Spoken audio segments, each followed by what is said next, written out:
Okay, now solving the question number 1, fill in the blanks, exercise 6.1. This is exercise 6.1. ठीक है, fill in the blanks using the correct words given in the bracket. All the circles are congruent and congruent होते हैं या similar, हमें decide करना है.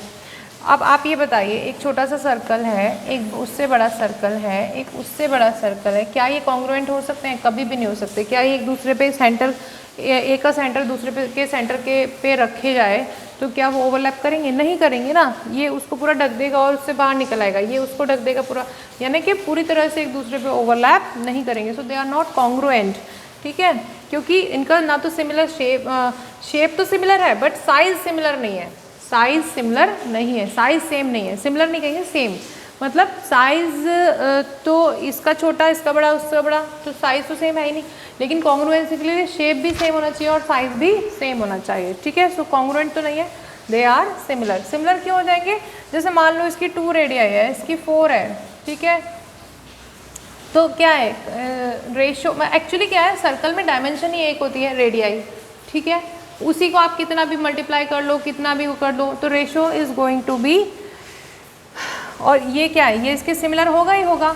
ठीक है, एक ही डायमेंशन है तो हमें चेक ही नहीं करना कि वो किसी और डायमेंशन के इक्वल आ रही है या नहीं आ रही. तो ये अगर मैं केवल इन दोनों सर्कल में चेक कर रही हूँ तो एक ही तो डायमेंशन है कि भाई दिक्कत तो तब आती है जब कोई क्वाड्रिलेटरल है, तो कि ये एक साइड डबल हुई है तो दूसरी भी डबल हुई है कि नहीं, तीसरी भी डबल हुई है कि नहीं, चौथी भी डबल हुई है कि नहीं.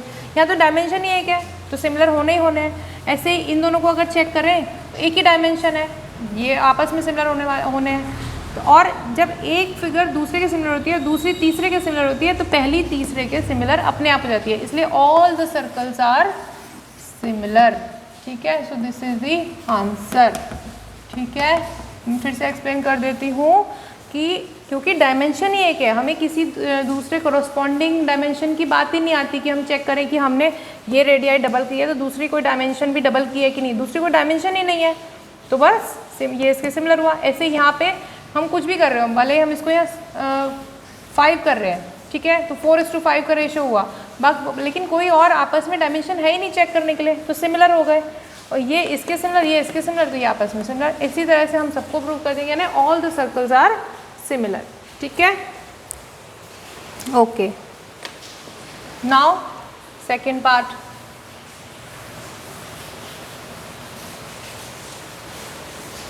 सेकेंड पार्ट क्या है? ऑल स्क्वायर्स आर, क्या होंगे ऑल द स्क्वायर्स आर?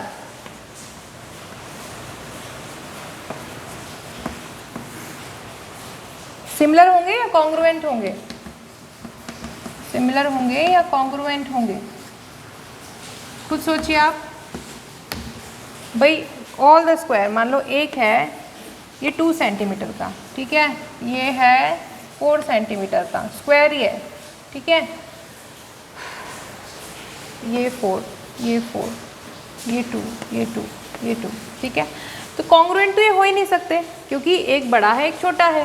ठीक है, तो कॉन्ग्रुएंट नहीं हो सकते. तो क्या होंगे? सिमिलर होंगे. और सिमिलर क्यों होंगे हम देख भी सकते हैं, क्योंकि कॉरस्पॉन्डिंग एंगल सब में 90 होने वाला है, एंगल ही इक्वल होता है. ठीक है, दूसरा जो साइड्स हैं, मान लो इसको चेक कर रही हूँ तो ये डबल हो गया, ये डबल हो गया, क्योंकि ये स्क्वायर ही रहना है तो उसकी सारी फिगर्स, मान लो ये मतलब ये डबल हुआ है तो ये भी डबल सब करना ही पड़ेगा तभी ये स्क्वायर बन पाएगा. ठीक है, ऐसे ही मान लो इसको मैं कर रही हूँ, एक और स्क्वायर ले लिया 5 वाला, 5, 5, 5. ठीक है, तो इसके बीच का रेशो जो होगा 4:5 इस सेम होगा. यहाँ पे भी 4:5, 4:5, नहीं तो स्क्वायर ही नहीं बनेगा 4:5. ठीक है, यानी एक साइड के बीच का जो एक करस्पॉन्डिंग पेयर के बीच का जो रेशो है वही बाकी साइड के बीच का करस्पॉन्डिंग रेशो होना पड़ेगा, नहीं तो स्क्वायर ही नहीं बनेगा. इसलिए all the figures are similar. ठीक है, ये इसके सिमिलर, ये इसके सिमिलर. यहाँ पे भी एक्चुअली एक ही डायमेंशन है इसलिए ऐसा हो रहा है.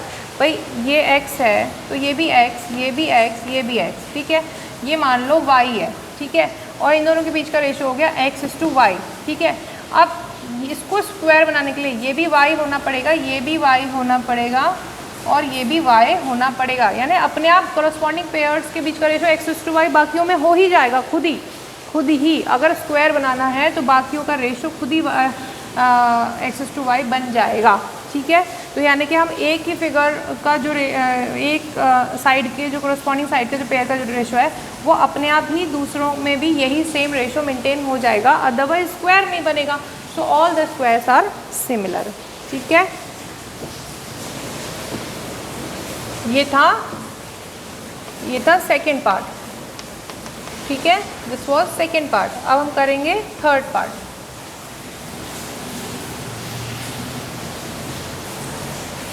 थर्ड पार्ट क्या है? All dash triangles are similar. All triangles are similar. ठीक है, आइसोसेलेस या इक्विलेटरल, इक्विलेटरल ट्राइंगल सिमिलर होंगे या आइसोसेलेस ट्राइंगल सिमिलर होंगे? आप खुद ही सोचो। इक्विलेटरल है ये 2 2 2, तो ये तो 60 रहने ही वाला है, ये भी 60 रहने ही वाला है और ये भी 60 रहने ही वाला है। ठीक है, अब मैंने दूसरा ट्राइंगल बना दिया, वो भी इक्विलेटरल है 4 4 4। ठीक है, ये भी 60, कॉरस्पॉन्डिंग एंगल तो सेम हो ही जाएंगे अपने आप ही, क्योंकि अदरवाइज इक्विलेटरल ट्राइंगल नहीं बनेगा।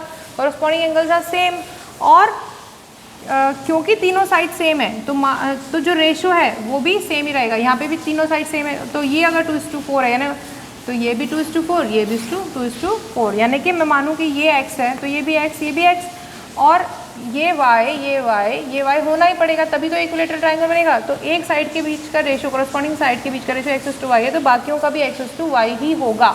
तो इक्विलेटरल ट्राइंगल्स आर सिमिलर। ठीक है, आइसोसेलेस में ऐसा नहीं हो सकता। ठीक है, क्यों? पहली बात तो यहाँ पे एंगल भी कुछ भी हो सकता है। ठीक है, ये 30 हो जाए। ठीक है, और ये क्या हो जाएगा 120। ठीक है, और दूसरा हम ले लेते हैं।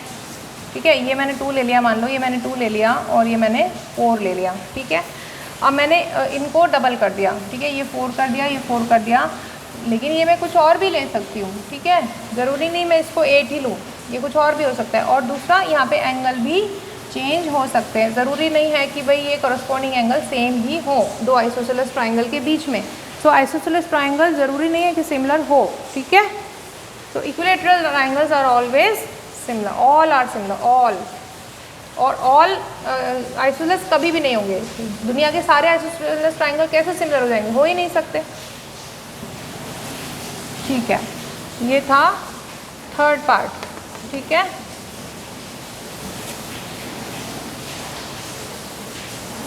Now will do the fourth part. Two polygon of the same number of sides. Two polygon of the same number of sides are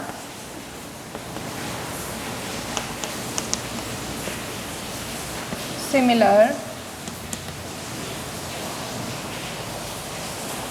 if their corresponding angles are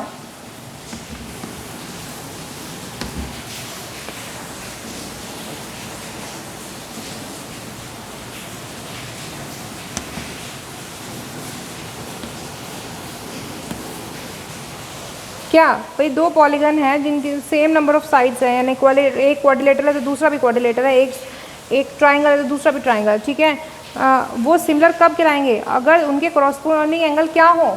equal. ठीक है, और साथ में क्या हो? दूसरी condition, there corresponding sides are proportional. यही तो डेफिनेशन है सिमिलैरिटी की। सिमिलैरिटी की डेफिनेशन क्या है? सिमिलैरिटी की डेफिनेशन है कॉरस्पॉन्डिंग एंगल्स इक्वल एंड और नहीं and corresponding sides are proportional, यानी उनका रेशियो सेम होना चाहिए।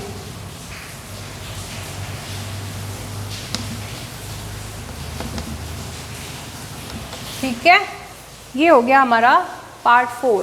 ठीक है, okay, now will do the